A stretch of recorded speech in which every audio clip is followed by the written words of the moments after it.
Yo guys, it's your homie Xenopain. I'd like to welcome y'all to another Skyforge video. Today we'll be covering symbols. A lot of people have been asking me about them. This is all concurrent symbols within Xboxone Skyforge. So guys, we're going to go ahead and jump into it. Right now, this is going to be for the Alchemist and the Lightbinder. So we're going to go ahead and go into abilities and then RT over to symbols and do the first one. The first ones are your emblems, and your emblems, what you're going to want to do for a support, because right now it's the best, emblems of destruction, because emblems of destruction allows you to keep on doing DPS without hindering your DPS and your damage over time, and damage per second, etc. Because emblems of pain, when you have that equipped, you have to pick it up, and then when you throw it, it's just a waste of time. And the emblem of speed only recovers your dash. It's not really viable in my opinion, unless like a raid or something comes out in the future where your dash would be essential. So emblems of destruction is the way you want to go on the first one. On your second bastion, on your second list of abilities for the second bastion, you have your emergency maneuvers. You have your emergency maneuver shockwave, and you have your emergency maneuver trap and your emergency maneuver dodge. You want to go ahead and get the emergency maneuver dodge because when you are dashing, it will not consume resource, and it will make you immune to damage for 4 seconds every 24 seconds. So it's ideal, helps keep you alive, because when you're a support, you don't really want to die, because a lot of people appreciate your aura and a lot of people appreciate your buffs. Now we're gonna go ahead and go into the third bastion, which you got your divine intervention, your protective shell, and your adaptation. Don't worry about adaptation or protective shell, I'll get into that shortly. Divine intervention is ideal for all DPS and supports, and the reason why is because incoming damage is completely blocked if it exceeds 10% of the character's maximum health. The character becomes immune to damage and negative effects for 4 seconds. The effect is activated no more than once in 70 seconds during a single fight.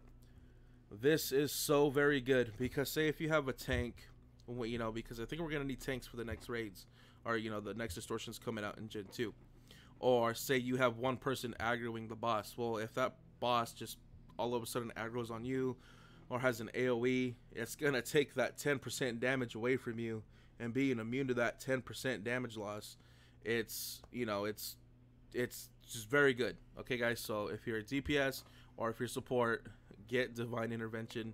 It's really good, especially over protective shell and adaptation.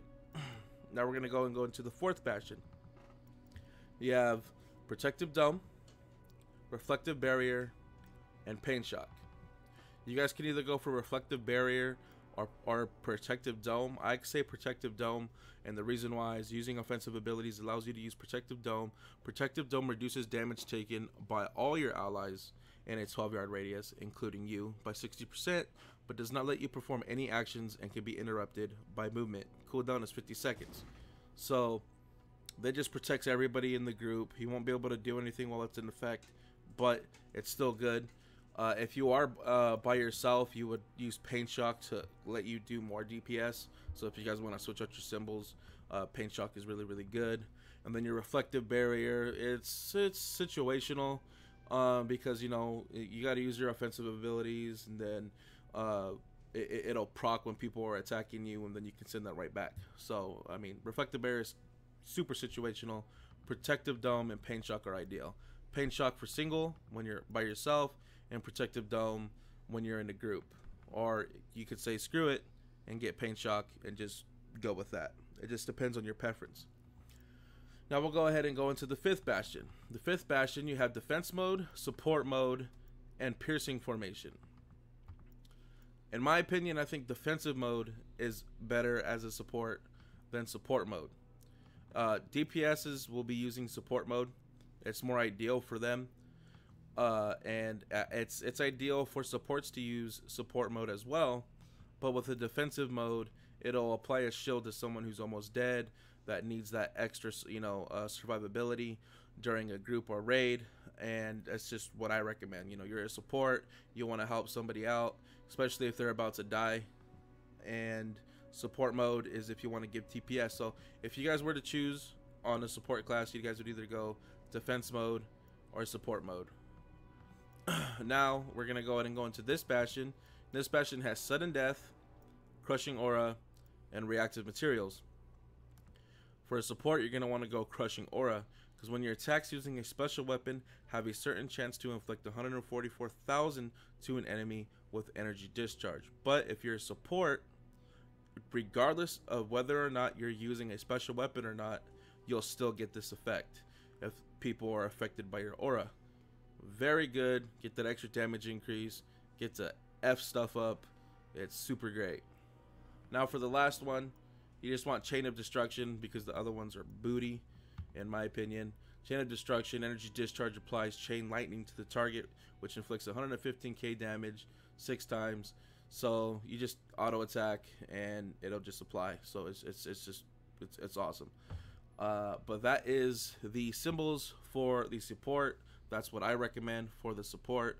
Now we're gonna go ahead and jump into the knight. If you guys are a knight, this is ideal for you. Remember when I said about the divine intervention that most DPSs or all DPSs and supports would go divine intervention? With a knight, you want to go protective shell, not divine intervention.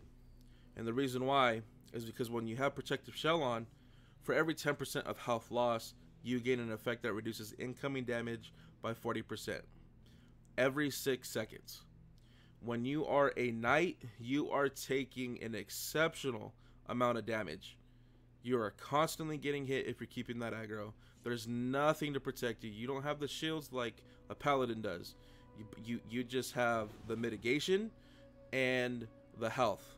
Okay, so protective shell is ideal because you're getting constantly beat. You need this protective shell to reduce damage by 40% every 6 seconds because you're constantly getting beat. Divine intervention is not ideal for a knight because the knight has no shields. So if you're losing 10% of your health and you take all that damage, you gotta wait another 70 seconds for it to proc again. And 70 seconds in this game feels like 4 hours. I'm over exaggerating, of course, maybe more like, you know, like 4 or 5 minutes, but that's just the way it feels like to me. So protective shell is your bread and butter on a knight. Also, you guys want to get the emergency maneuver dodge. I already, you know, jumped into that about the support. Helps you survive, you know, for like the last minute heal with your substrates, etc. You also want your reflective barrier to complement your reflective barrier on your knight. You also want support mode, so that way you either get the buff or your teammates get the buff. You want reactive materials.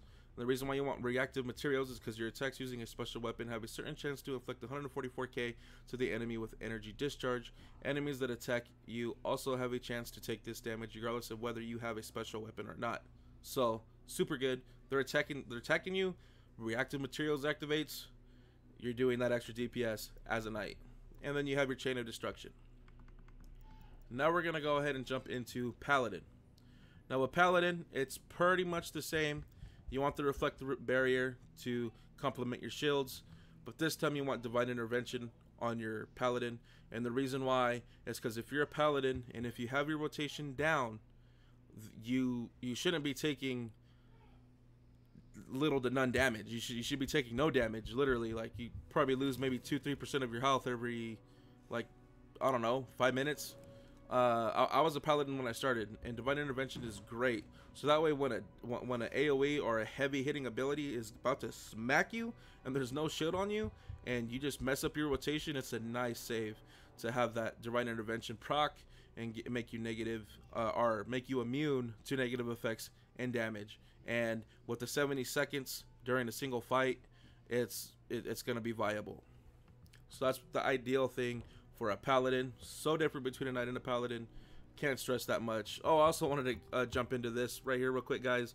The Martiku's staff. It's the most ideal weapon to use across all classes currently. And when the new symbols come out, Narion's hammer is going to be out. This is a situational a bastion, and the ability for a bastion, and the reason why is because I mean, if you're really into DPS, it does very high numbers. It's really good. So you want at least a couple people in your group to be using this, or if you want to try it out, you may like it. But ideal is the Matsiku's staff. I'm sorry if I'm pronouncing that wrong. I might be. If I am, my bad. But the reason why is because it does an exceptional amount of damage, and also when you throw it down with your B, it makes you immune to all damage. So it's super great. So I'm probably gonna be using that over this. I may, like, you know, switch between them if I really want to. But you know, the Narian's hammer is really good too. But that's, you know, a guide for another day because we still don't have those out yet. Now we're gonna go ahead and get into the DPS symbols. And DPS, you're gonna have your emblems of destruction, your emergency maneuver shockwave. The reason why you want your shockwave is because every time you, every so often when you dash, or every 24 seconds, it'll shoot like beams. You'll see these beams when you're dashing, and it'll do an exceptional amount of damage to enemies, groups, mobs, whatever.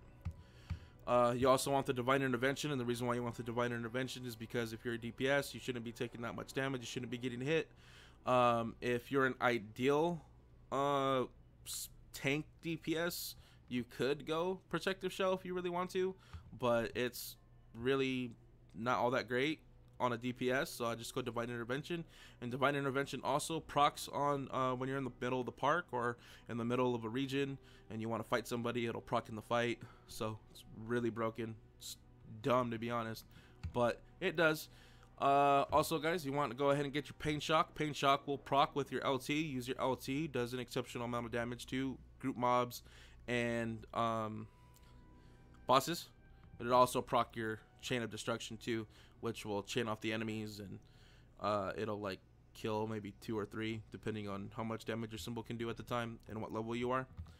Then you want your support mode. I did say that, you know, DPSs want to use support mode, so that way you guys are interchanging that 20% damage increase between each other. It's really fun. Also, you want the reactive materials because you don't want to get wally-whopped too bad, but when you do get wally-whopped too bad, it'll proc and do some damage to said boss, said group. And then your chain of destruction, and then your Metsuku staff, Martaku staff, man, that word, oh my god, Matarkus. Anyway, and then if you are a DPS, you can go Narian's hammer when the next symbols roll out. But yeah, guys, that is, we covered the alchemists or the support, we covered the tanks, and we covered the DPSers. So I hope you guys enjoyed this video. If you guys did, don't forget to hit that like button. If you guys like what I do here and want to see more Skyforge content, don't forget to hit that subscribe button. Other than that, guys, your homie Xenopane out. Peace.